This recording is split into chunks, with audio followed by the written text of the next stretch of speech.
Всем привет, с вами Яна Химченко, и сегодня мы приехали в гости к Идану.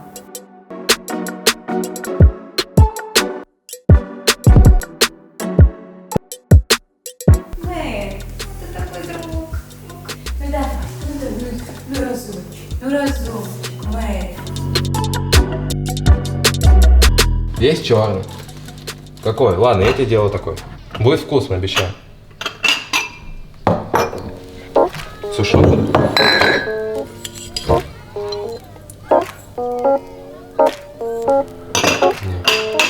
Так там, по-моему, сахара нет.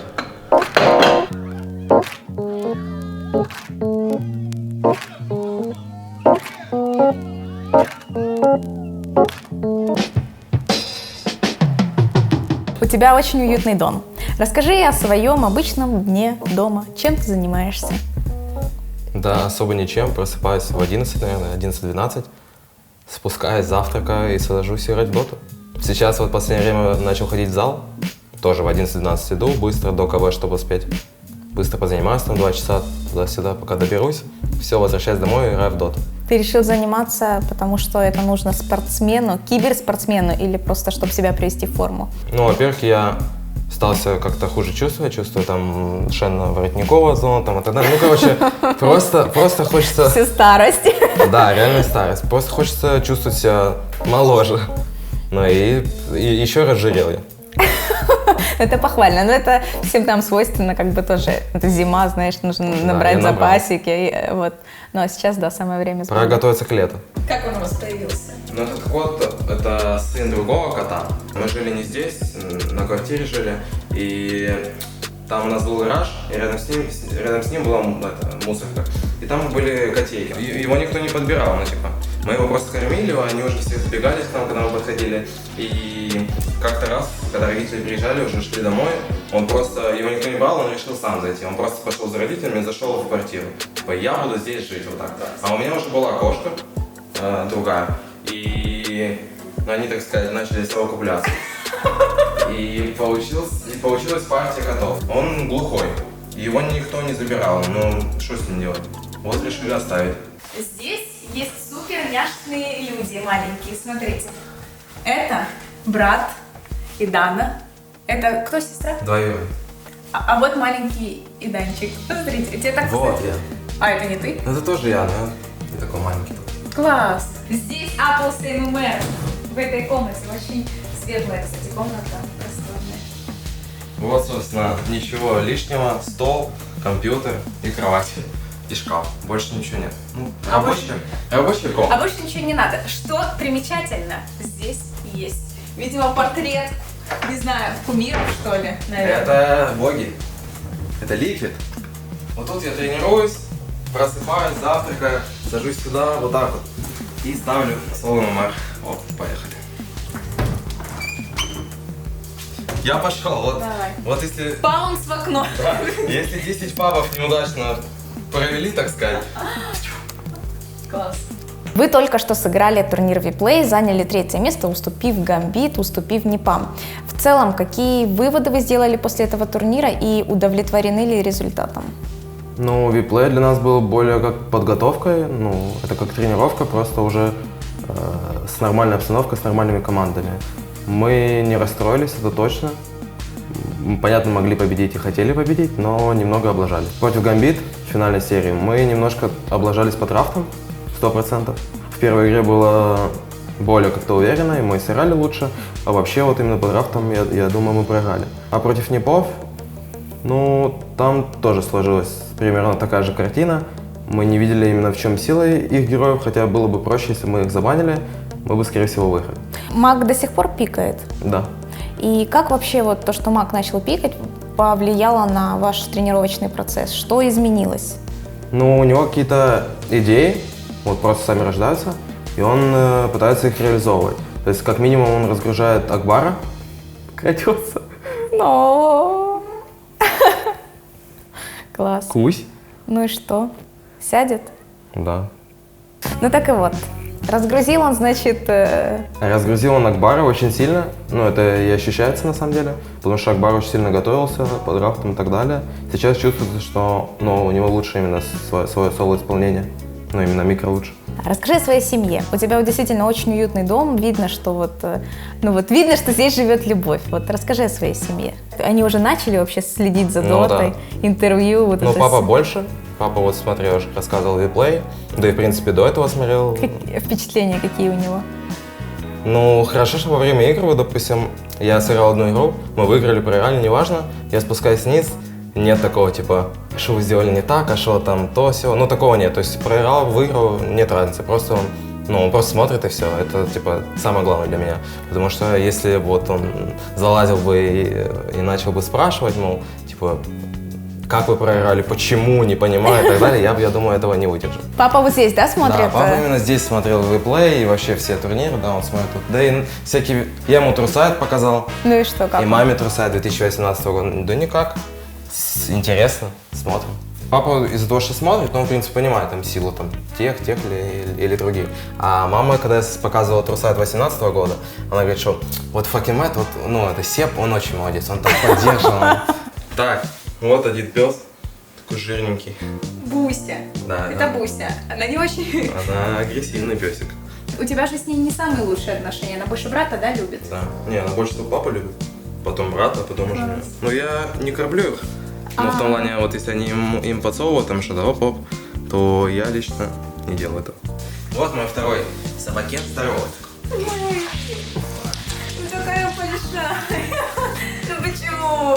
Мне так хотелось потискать, она реально стесняется. Вы совсем скоро, буквально через месяц, поедете на мажор. И, в принципе, там, команды уже будут, да, там, топ-16 мира и довольно-таки сильные. Как ты думаешь, вот, что будет самым сложным?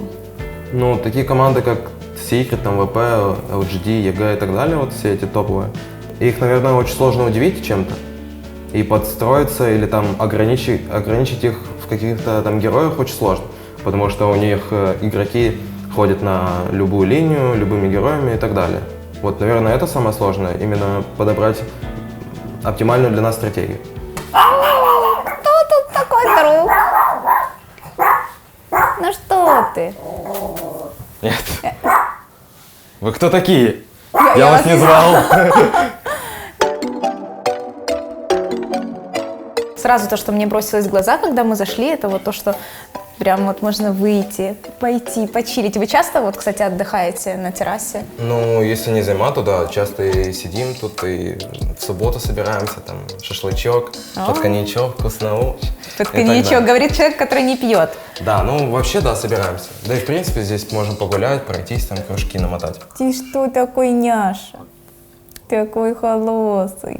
Скажи, вот из-за твоей работы, деятельности, из-за того, что ты очень много играешь в доту, вот твои друзья по игре, они вытеснили твоих друзей из реальной жизни? Ну, раньше было сложно, когда именно после школы у меня был там друг хороший. Они в основном звали там гулять, идем погуляем, ну, сколько можно. То есть они не говорили, мол, ничего не получится или типа того. Просто говорили, что нужно смешивать, ну, типа, нужно выходить куда-то аутсайд и гулять. И звали, я всегда отказывался, потому что, я знал, что нельзя отказываться, нельзя распыляться, нужно именно играть. И со временем, так сказать, да, друзья, я перестал с ним общаться. Дом находится так не, скажем так, не в пешей доступности, да, от каких-то торговых центров, или как-то так. Не бывает ли тебе тут скучно, знаешь, уже хочется как-то выбираться? Очень часто бывает, я хочу выбраться куда-то, задумываюсь о том, сколько нужно, сколько усилий нужно приложить и сколько нужно расстояние преодолеть. Я думаю, да пошло оно все, и дальше играю. Ну, такое бывает, да, то есть это и как плюс, и как минус. Иногда я хочу выйти, и мне это нужно, но вот именно вот это все сложно. Как у тебя вообще родители не говорят тебе: сынок, пойди погуляй по дворе? Не говорят. Возможно, раньше они задумывались об этом, мол, почему я, так сказать, не социально активен. Но сейчас, думаю, уже нет. Как вообще проводишь свободное время? Чем занимаешься? Смотрю фильмы, сериалы. Вот недавно посмотрел «Ганнибал». Сериал, да? Да. Посмотрел «Sex Education» тоже. Какие Маркл, впечатления? по-моему, тоже. Это прикольно. Про подростков, которые учатся в high school там. Ну, в общем, про секс. Ну, интересно. Ну, а «Ганнибал», психотерапевт, всем известно. На каком последнем фильме ты в кинотеатре был? Green Book с Зеленая книга, вот совсем Зашло? недавно. Зашло? Да, жесткий. За полгода, вот, который ты в Нави, очень многие отмечают, что ты вырос вот как игрок очень сильно. То есть из паб-игрока, вот это вот было такое раньше клише, превратился в такого уверенного игрока, который стабильный, хорошо играет на линии. Как лично вот ты тренировал свою линию на протяжении этого полугода, и вот как так получилось, так, оп, и вырасти? Я знал, мне будет очень супер тяжело, потому что, по-моему, Влад говорил, за спиной нет этого бэкграунда на профессиональной сцене с профессиональными игроками. Я знал, что будет реально тяжело играть постоянно КВС, стоп, там, ЕГЭ, там, секрет и так далее. Для меня до этого было это что-то нечто. И я знал, что нужно очень много работать. Я, в принципе, и работал, я играл и свои матчапы, и добавлял героев в Хиропуру. Я знал, что нужно это сделать. Как тебе команда в этом помогает? Обычно, именно если я хочу какой-то матчап потренировать, я именно зову какого-то там игрока, митера. Там это может быть Койква, я не знаю, Лимб, типа того.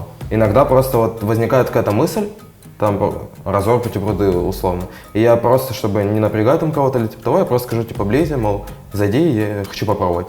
Ну или там Андрей, или там Акбар, ну кто угодно.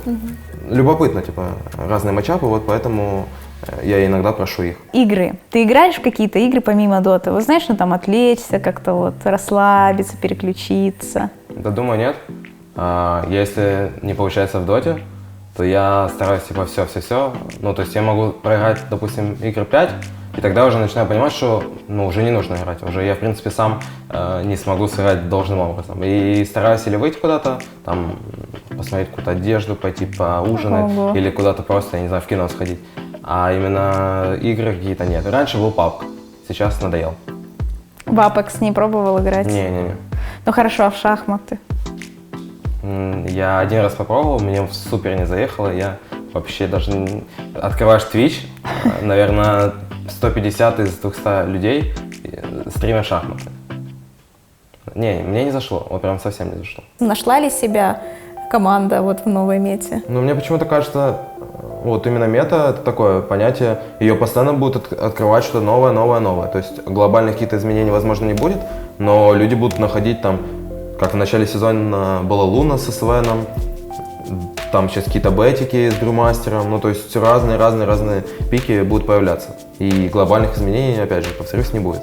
Ну а вообще вот с приходом опять-таки нового патча у вас поменялась как-то игра, там, макро, какой-то плейстайл? Вот, например, Кристаллик отмечал то, что его герои теперь ему стали чаще пикать хард-кэрри, и ему нравятся эти изменения. Вот ты еще можешь какие-то добавить и выделить, вот чем кардинально отличается ваша игра в новой мете от предыдущей? Ну, если я раньше играл на Темпларке, на Клинкзе, там, я не знаю, на Алхимике, на таких жадных героях, то сейчас мне нужно было перевоспитывать себя. И тебе спейсить. И становиться, да, спейсером. То есть я могу сейчас на какой-то там, на Пугне, на Вайпере, на, опять же, там, Лондруиде, Разоре просто бегать, чтобы там Влад на, я не знаю, на Терраблейде, на Антимаге фармил.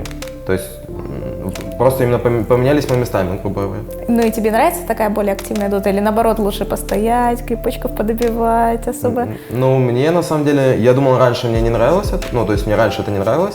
Сейчас я чувствую, что, так намного круче играть.